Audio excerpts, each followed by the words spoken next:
This is apparently a sold-out show. You all coming here to hear good news? I wish I had some. Should I just cut to the chase? Yes. All right, let's go ahead and get started. And I just want to thank all of you for coming today. It's we do the budget forum annually, and usually it's just led by our vice president for administration and finance. And the president doesn't always show up, but this is, I think, a year where it's important that we have a conversation, all of us together.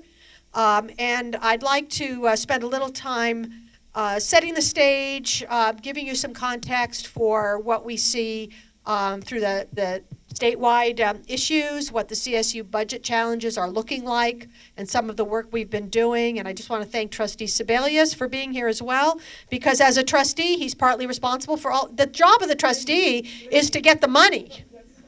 So you know who to talk to. But it is an important process, and we give this presentation, which is really working with a lot of variables. We actually won't know our budget until much, much later in the summer. But we do know certain things, and we do know what some of the moving parts are. And we also know that we need to begin planning, if you will, for worst-case scenarios so that we're not caught by surprise. And so what I want to do this morning is lay out what that framework looks like, give you a sense of what the timetable is on when some clarity to some parts of this we expect will happen. And then I'll turn it over to Charlie Foss, who will go through some strategies and some conditions that are particular to San Jose State, and some of our thinking in terms of how we will set ourselves up to weather this storm. And it's always a challenge to weather storms in sunny weather, which is in fact what we have. We're weathering a storm budgetarily at a time when there's actually money in the state. But we don't really have a choice. So let's get started. What I'm putting up here is something you've probably seen before. Some of you have seen this and know it in detail. Others of you, perhaps, this is somewhat new. But I think it's important to see what the overall framework is for the CSU.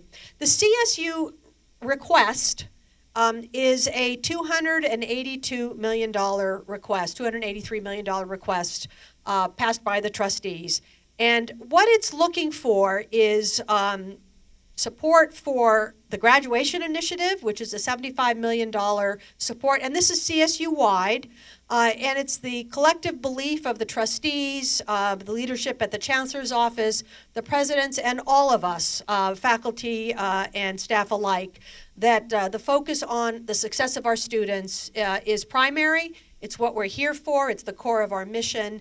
And that we are seeing important successes and trajectories in the right direction around supporting students, adding advisors, hiring full-time faculty, and creating various kinds of support systems to ensure and engage our students so that they can graduate in a timely way with less debt and with the skills and knowledge they need to be successful. And so the $75 million is to continue the progress that we have seen thus far. Compensation, we're fortunate, and I think this is really a very good thing that across the CSU, the contracts, nearly all of the contracts are settled, and they're multi-year contracts. Long overdue. Our faculty and staff really, I think, were stalwart in providing support to the CSU at a time when raises were not there. And so this is just an attempt to begin to get back to where we need to be. And so well-deserved and much needed, but compensation does cost money. And unlike other state agencies, when contracts are closed and the state comes up with the money, with the CSU, we're kind of a quasi-agency. We are an agency, but we're not. And so the contracts are closed, but there's no guarantee of funding from the state. And so we have to actually request that in the annual budget request by the trustees to the governor. 1% increase in enrollment growth. This is $40 million across the system. We know that we are turning away qualified students every year. We know that across the system, more and more students are graduating from high school with the A to G requirements completed. And there's nothing worse than having to say no to a student who has done everything we've asked has succeeded and is ready to come to one of our campuses. And so there's a commitment to continue to increase access by continuing to create more space for students. But of course, enrollment growth as well costs money, because it means there's more need for faculty, there's more need for staff, there are more pressures on the resources. And so $40 million is to go to enrollment growth. Facilities and infrastructure, the $15 million is really to pay bond service, debt service on many more dollars of infrastructure support. The actual analysis across the CSU of the need for deferred maintenance is about $1 billion. So this $15 million doesn't get us very far, but it does allow us to do some small things to continue to ensure that our facilities are not falling apart. And so there's the $15 million. And then there are mandatory costs. This is separate from compensation. These are the normal course of things. Costs of living tend not to go down. They tend to go up. And so we have health benefits, retirement commitments, minimum wage increase, and maintenance of new facilities. And so altogether, we're looking at about $282 million. Now, we have a $6 billion rainy day fund in the state of California right now. It doesn't seem like that should be an impossible reach. But it's only been once in maybe the last decade that the CSU budget, trustees' budget, has been fully funded. So we've seen some real challenges there. So what are we looking at now? The trustees' request to the state, that $263 million. The governor's budget proposal, $92 million. So we have a gap of $171 million across the CSU. And that's where it stands right now. We are looking for a gap of to close a gap of $171 million. And so I should add, by the way, that within that $171 million, $61 million of that gap is actually for compensation and mandatory costs. So we really are looking at a challenging situation. There has been tremendous advocacy from all sectors in the CSU, as well as partners in the community, to try to influence the legislature to propose something different to the governor. The problem and the challenge here is that the legislature only has as much money to work with in their discretionary budget as the governor gives them, which is looking like it might be about $800 million. Lots of pressures on those dollars. They don't have everything available. They have a certain amount available. Housing, transportation, prisons, you name it. Education, K-12, there's all kinds of pressures on this budget. And so what we have been doing collectively, and I want to thank everyone in this room, and I know some of you have been very active in speaking out and reaching out to legislators. I want to a special thank you to our students who have really taken time to reach out to their elected officials and to make the case most powerfully by telling their stories. And their stories are powerful and moving stories on the value of what a CSU degree means, how it transforms their lives, the challenges they live under in very high-cost living areas with food and housing insecurity, and how tuition increases is really the last direction they want to go. There is no interest by anyone in a tuition increase. What everyone wants is a fully funded trustees budget by the state. And so that's where all the effort is going into it. But at the same time, and many of you know this, we have certain laws we live under which requires the trustees to begin a conversation around any potential tuition increase according to a particular timeline, and that timeline is prescribed. And so the chancellor's office and the trustees inaugurated that conversation back in the fall, and that's been moving through the various steps of consultation, evaluation, and the like. It's not clear yet ultimately what the trustees will actually propose. That won't happen until the direction the trustees want to go won't actually happen until May. But some ideas are out there. It's what I put on the board, the $228 per year tuition increase, which would provide about $70 million in operating revenue, but and another $35 million in the state university grant. Basically what that would do is cover the mandatory compensation costs, and not much more after that, but it would cover that. Next slide. So we are aware of all of that, and we will go into now some of the particulars on the time frame and when decisions are being made. And I'm going to let Charlie Foss, our Chief Financial Officer and VP for Administration and Finance, walk you through some of that. I will be here when the presentation is done, as will Provost Feinstein, to address any questions. We've built in, we hope, enough time to have some question and answer to clarify anything that you might have any questions. So, Charlie, let me turn it over to you. Thanks, President Papazian. Good morning. It's great to see everybody here and so much interest in what's going on with the budget. Typically, we put our budget together, in this time frame. We get it finished up over the summer, and then I present it to the Academic Senate in the fall. There's going to be no change in that process here.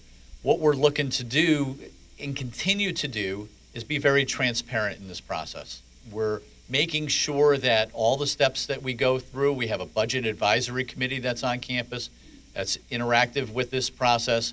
We have a Senate exec, we have our academic senate that's advised in understanding what's going on throughout our processes here. All of our budgets, very transparent, they're all sitting on the web. Anybody could go to our website and see all the current year budget, past year's budget, all the rationale behind that.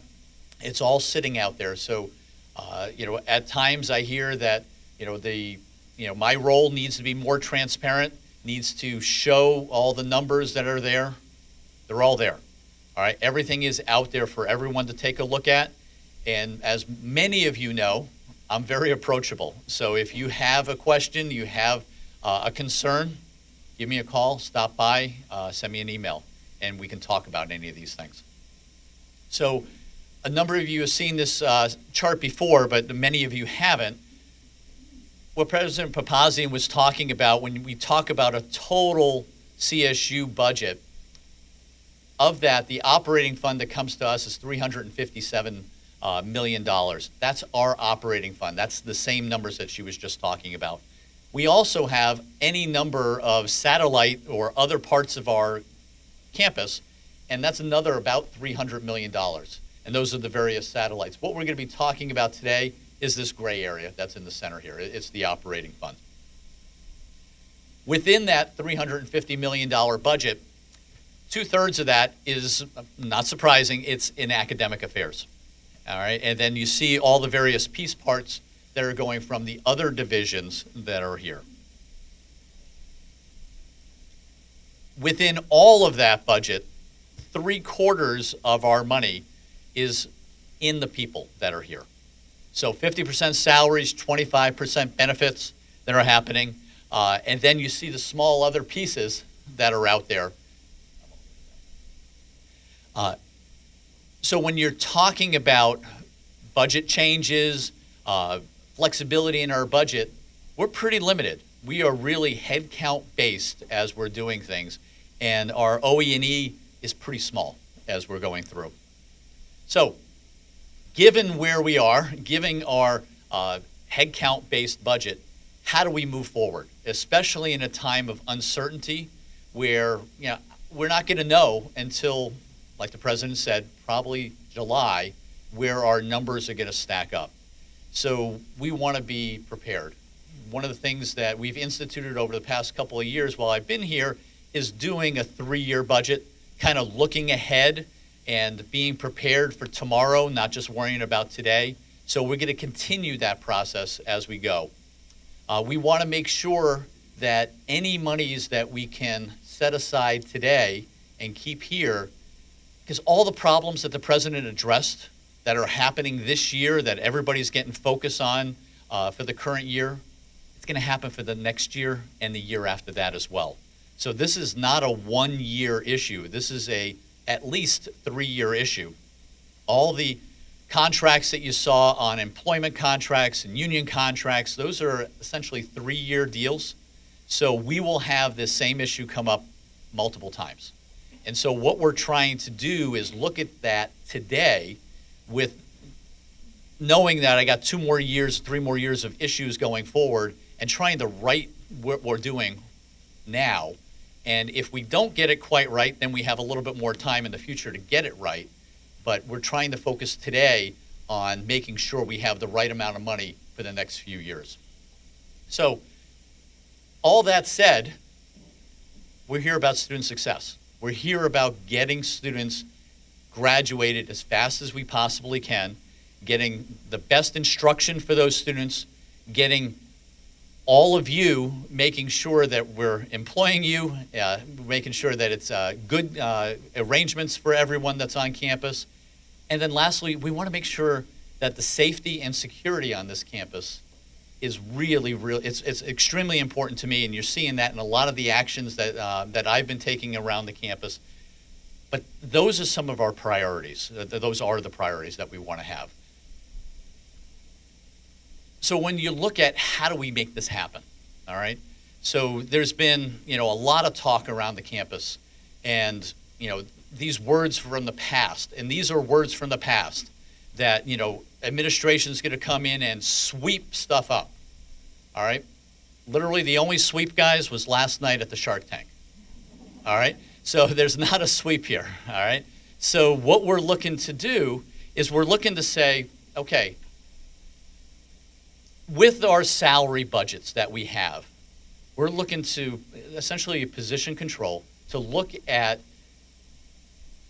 every budget will get funded when that person shows up. So if your new employee shows up on July 1st and this is an approved position that's been part of our model, then your budget shows up on July 1st. That person shows up on October 1st, the money shows up on October 1st, and so forth. A lot of times, we're using salary savings within our divisions to fund other things, all right?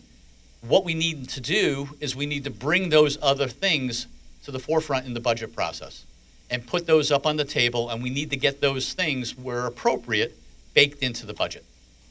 We need to make sure that the cost of hiring, right, the cost of supplementing, so whether that's an adjunct faculty or a contractor that's in place of an open position, that those positions get funded from that salary savings as well. But what we're looking to do is to take that salary savings and that aggregate it back so that we as a total university can make sure we have the money in place so that we can fund safety initiatives, student success initiatives, new strategic plan initiatives that are coming down with our new strategic plan. So that's kind of how we want to focus on that as we're going forward. We're looking at, within the divisions, the provost had set up a spend down plan for the past couple of years of outstanding balances. That's going to continue to be there. We have another year of that spend down. But we're looking at, going forward next year, as well as looking back just to this past year for that salary savings to come back into the whole. That way because right now we're not looking at rolling out budget cuts.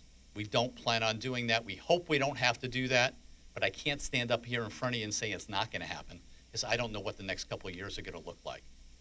So OE&E, we're not looking to harvest that money. We're not looking to sweep that money. We're not looking to take that money away from anyone.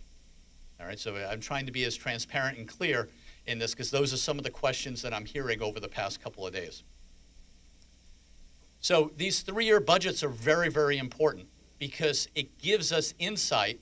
So we're starting a new program. It might be a very small amount of money in the first year, but the second year it gets fully funded, and the third year maybe it grows.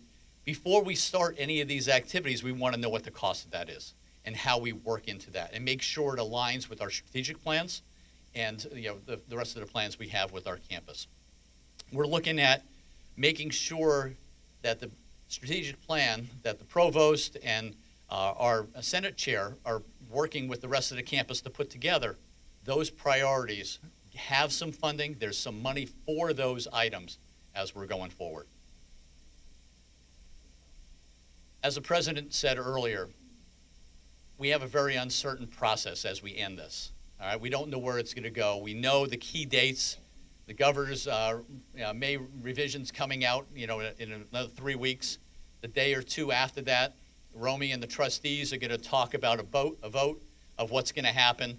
The state budget comes out in June, and then the CSU, the chancellor's office, gives us our budgets in July. I know those are the right dates. Those are the timeline of what's going to go. What we don't know is whether there's a tuition increase, whether there's more money coming from the state, or none of those things. So it's our objective here to be prepared for any of those different scenarios, and we don't know what the level of that's going to be. So with that, I'd ask Provost Feinstein, new president of Northern Colorado, to join us at the table, and President Papazzi to join me up at the table. And we'd like to entertain some questions from you guys as far as anything that we've talked about. We're happy to go fair game. So I have a couple of runners here with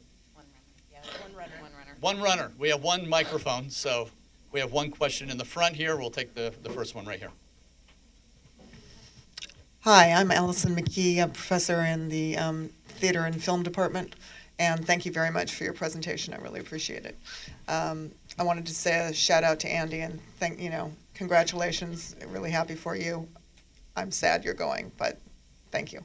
I have a question that brings it down to from a 33,000 foot level to a 10,000 foot level, and it has to do with both the centralization of budget, and then it has to do with more specific issues regarding hiring, how those, and faculty lines, and how those and where those decisions will come from and affect departments. That's the first question. And the second is, given Andy's departure, what is there's some thought of what's the impact on RISCA and funding, and with respect to teaching loads, faculty teaching loads, because those impact and are impacted by budget, but also affect the quality of instruction. So let me start with the answer, and then I'll turn it over to the provost to fill in any more additional information. Faculty lines will be done as they've always been done, through the normal allocation process. From a university perspective, we'll have a conversation about what the budget allows us to do. And that will, happen the more, as we get closer to understanding what the budget's going to look like, we'll have a better sense of what those absolute numbers will be. But that will be in the hands of the provost and academic affairs in terms of how that gets done. So they have a process, and he can speak to that.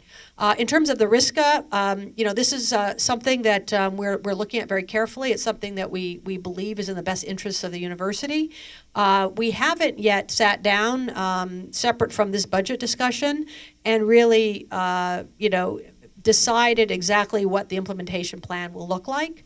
And so we'll have to do that, and that's very much on our agenda. Andy and I recognize that in the time he has left, that we can handle only so many major issues. So this is one that I want to really understand where things stand. And it's something that will be determined in part by what the budget allows us to do. But the commitment is there. But everything is obviously through a lens at the end of the day on what we can afford. Yeah, just to reiterate, the line request process is in full swing, and the colleges have presented requests to the provost's office, and we're having those conversations, I think, next week or the week after, first week of May. And so we expect that process to be the same, and then I will sit in front of, as I have with the cabinet, and talk about what those requests are, and we'll have a conversation about resources to fund them. And I think you heard pretty clearly about the RISCA plan. We have plans that have been discussed, but the president and I have not sat down yet and talked about next steps. But we will.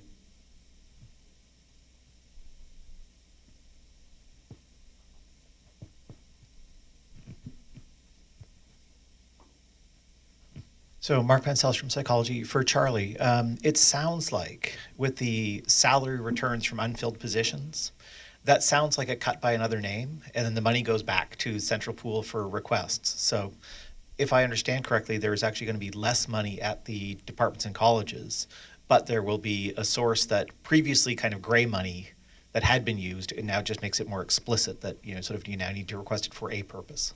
That's exactly correct. So We want to make sure we're funding the things that align with our strategic initiatives here on the campus.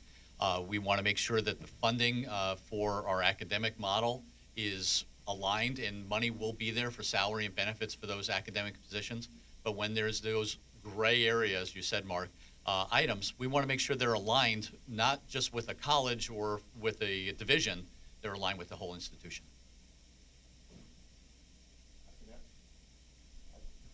I can add to that too. I think it's about clarity in the salary savings and how they're being utilized, and I think this exercise will certainly help us with that. And as the president has said, and as Charlie has said, that when the lines are available and filled, there'll be the resources there to ensure that those individuals are funded.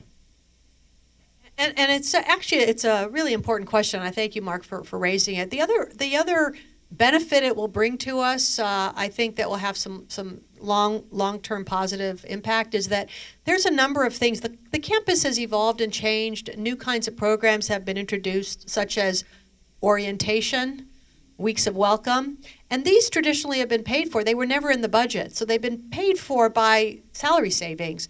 And so where we think we're hiring people to address a particular need, in fact, salary savings are being held back to cover something like orientation.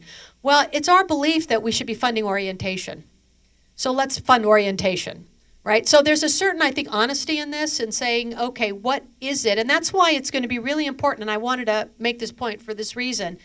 As you're aware of those kinds of things, please do make it sure that your division heads know, so that we can ensure that those dollars are there and make as much a part of the budget those things that really need to be a part of the budget on a base permanent level. We shouldn't be trying to nickel and dime our way to orientation.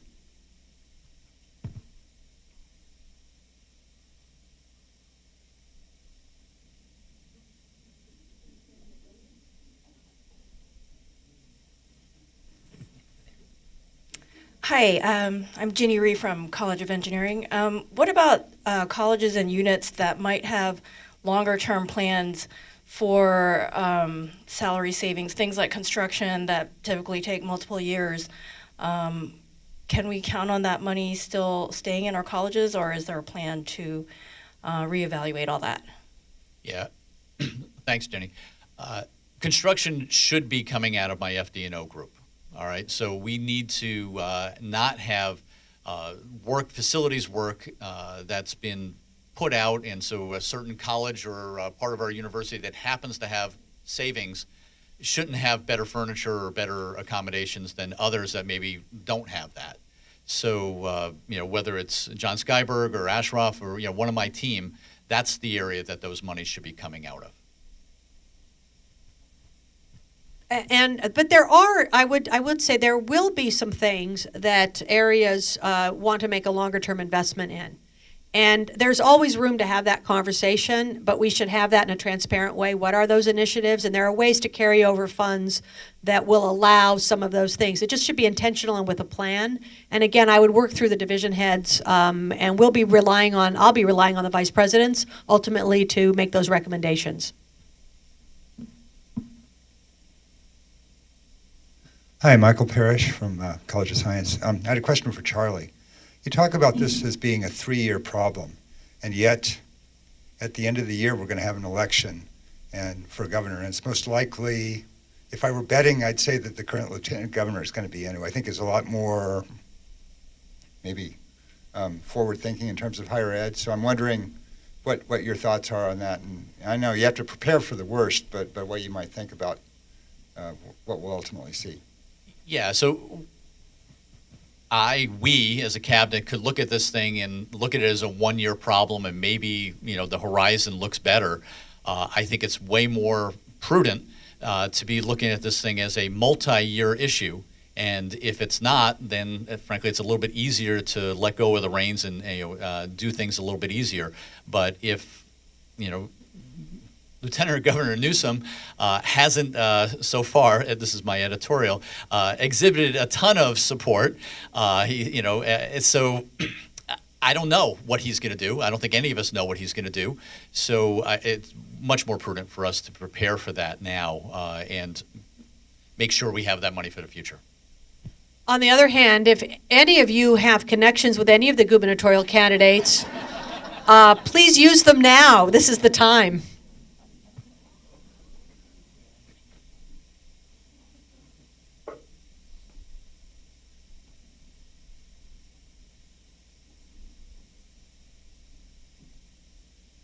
If there are questions, then let them have their questions. I wanted to make a comment briefly. I'm Romy Zabalius, faculty trustee. I think President Papazian and Vice President Faas are doing the right thing in budgeting the way they do right now. You have seen the numbers. They're presenting it right now, and they're presenting it for 1 year and ahead, further into the future, and that is good. If there is any positive aspect to the dismal numbers, especially the money that we get from the governor, then it is that barring any catastrophe in the state, this is a worst case scenario. This money that the governor has committed, way too little, is committed, and due to advocacy efforts on part of the trustees, the chancellor's office, the presidents, the faculty, the statewide academic senate, the students, we hope that these $92 million will be augmented. But the president and the vice president of financial affairs will have to work with what they know for sure we'll get. So hopefully we will get more, and I anticipate that we will get more, either from the legislators, hopefully not from tuition, but so maybe we can consider this as a worst case scenario that hopefully never play out in any ugly way, but that we can look forward to even some growth and development.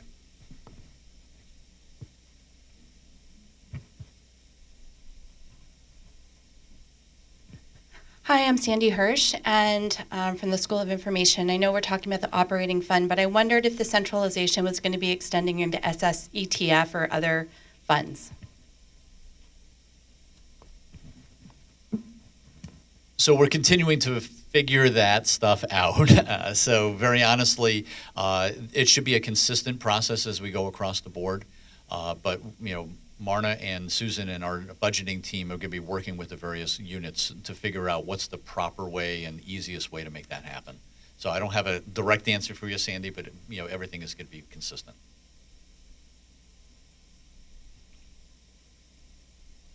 It's Simon Rodine from the College of Business. So I apologize, I'm going to sound like a broken record. It's my understanding that when you look at the shortfall at a campus level, we're looking at around $8 million. And by interesting coincidence, that's roughly the amount that we subsidize the athletics program. So I was wondering if there is any discussion to be had about perhaps looking at how much we spend subsidizing primarily the football program.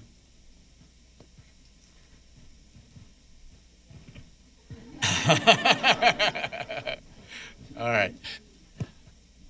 We, as a cabinet here, are completely supportive of our athletic programs and our student athletes that we have here on our campus. And of the football program, the baseball program, the softball program, all the programs that we're running down on our campus.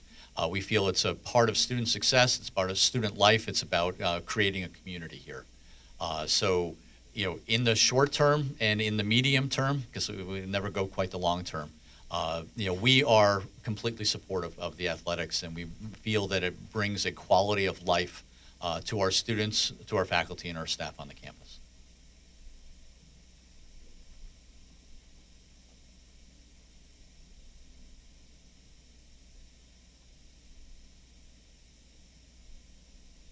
Usually Romy would have asked that question. So. I didn't set him up. I want to entice him.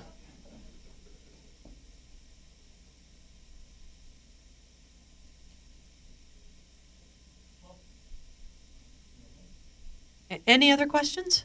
Anything else? Yes.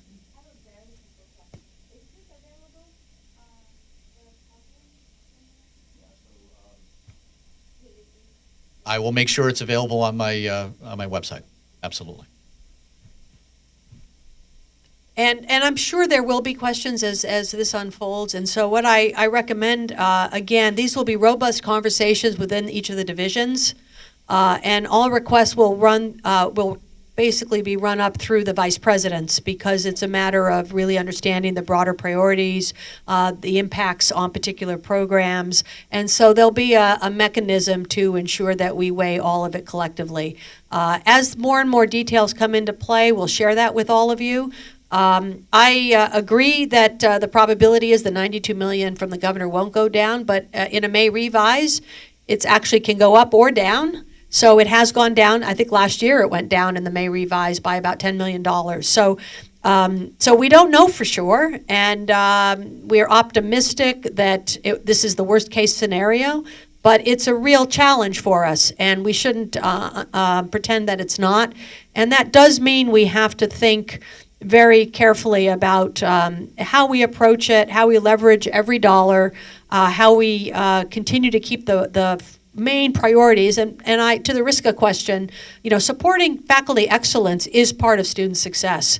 And so we don't see a distinction between the two, that really supporting faculty and supporting staff is important for supporting students. And so our commitment is to our people, and to doing all we can to ensure that we're providing as much clarity, as much transparency, and stretching the dollars in the ways that are the most impactful according to our collective priorities. So as more and more information comes forward, we'll be sharing it, but always feel free to ask.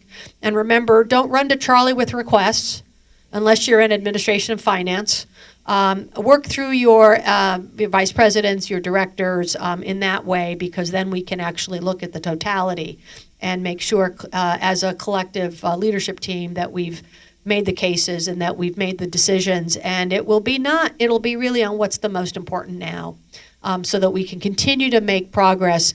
We want to make sure that we continue to maintain a positive momentum at the university, even when the budget environment is challenging.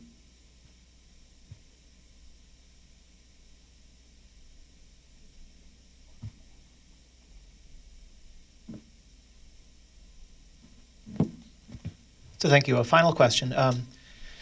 In the past, where we've had budget shortfalls, we've actually slowed kind of facilities growth on campus, so building new buildings such like that and moving some of that monies across to academic affairs to kind of cover shortfalls. Is that something that's in the works, or is that other than what we've got already committed? No, Mr. Parrish and Mr. Kaufman, I don't know if they're here, but we are full steam ahead on our new ISB science building. We need updated spaces to have our faculty teach, excel at, and for our students to learn in. We haven't built a new academic building in 30 years on this campus. That, to me, is a huge priority, and we need to make sure we're focused on having the best academic environment we can teach in as possible. And I want to just add to that, it's the students, the CSSA did a kind of a survey of their members in terms of what their priorities were from the student perspective. And actually what came out number one was facilities and infrastructure, because students know what it's like to learn in an environment that is not, I'm not even talking about state of the art. I mean, that's ambitious. Just, 21st century, and we're at 2019. So the students recognize as well the importance of that. Faculty understand it. These are long-term, multi-year commitments, and you can't stop and start them. And so the commitment is to continue to move forward in a steady state, making progress and ensuring that the campus has the environment that it needs to be successful.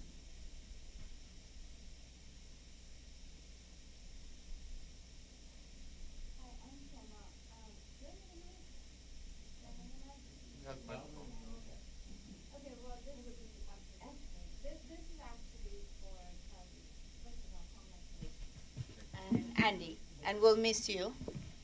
I had a question that was that would piggyback on what you had asked about the 3-3 and the RISCA. So I'm kind of in the weeds and doing program coordination, and we're making some changes to to our programs, to the graduate program, and we were thinking of going to some 4-unit classes. But at the moment, there's a moratorium on changing those because of that idea of 3-3. Would we happen to know something by fall so that we can start to make plans? I think we will. I think we'll have some discussion in the next couple of weeks and have a plan laid out by the end of the semester.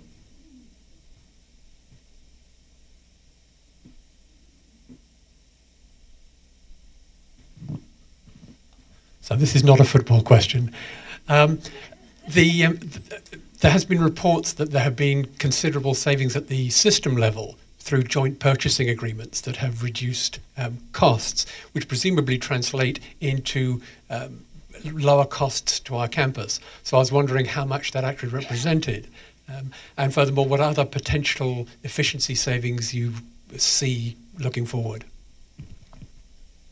So yeah, we continue to work on administrative cost reductions and trying to have best practices. Some of the things that I'm working with my fellow CFOs around the 23 campuses and the Chancellor's office is combining purchasing activities, having these master enabling agreements, using common platforms so we can have that joint savings and frankly having the buying power of not a single campus but 23 campuses and a Chancellor's office. So we continue to have that. Those savings are there. They're not large yet, but we continue to work on that, and we hope over the years they start to build up to be significant. What those savings might be? Currently, they're in the millions, a couple $1 million range, which, everything counts. It's all very, very good. We need to get that up into the tens of millions of dollars.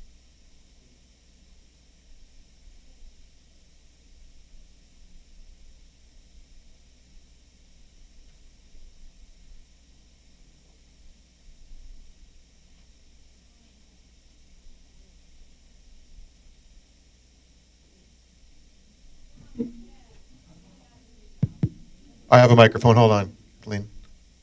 Kathleen McSharry. Is it going now? Okay. I'm Kathleen McSharry. I'm the Associate Dean of the College of Humanities and the Arts, and really glad to be here with all of you today.